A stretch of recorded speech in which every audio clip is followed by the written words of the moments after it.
Hi, I'm Mike. I'm Scott. And I'm Mark. We are your Screen Machine product support team, and here's another quick tip.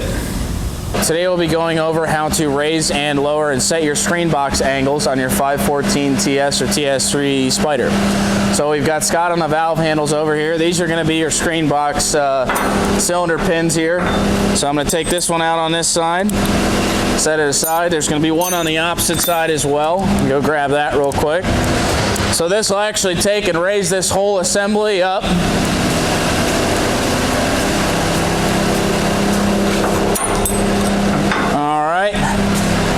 Got this pin out of the opposite side as well now. Scott can go ahead and actuate that handle. It'll raise this whole assembly up. You're going to want to pay attention to these rubber flaps back here while you're doing it. If you're setting this up to run material, make sure that these rubber flaps go inside of the chute like they're supposed to. So we're raising it up right now. You're going to see this whole assembly raises up. The main conveyor is pivoting at that bolt back there.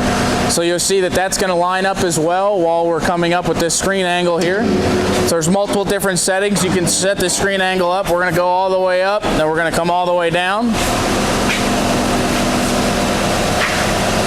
So we just passed 2 screen settings. We just passed another setting, and we're about up to our fourth and our final highest screen setting for this. So if this is where you want to run it at, just take your pins on either side, put them in, make sure to put your keeper in there, and make sure the pin stays in there all good. I'm not going to put the pin on the opposite side because we're going to come right back down with this screen. But now you can kind of see our main conveyor is aligned all the way up above that screen box there. Now it's parallel to the screen box. You're ready to run material. Like I said, this is the highest angle setting for that screen box. We already went over your angle settings for your fine, so if you need to lower that down, there's a couple more angle settings for that as well before you get to service mode.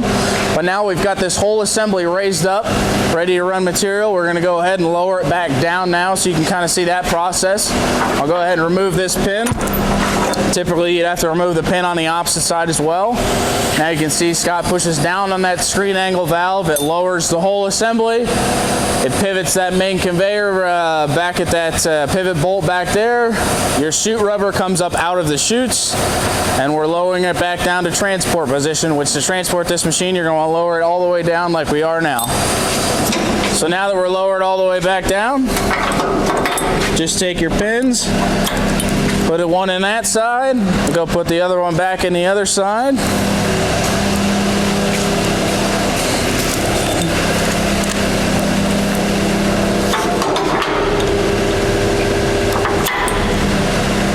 Alright, now both of your pins are in there. As far as those cylinders and those tubes go, you're down at the lowest setting and you're ready to transport.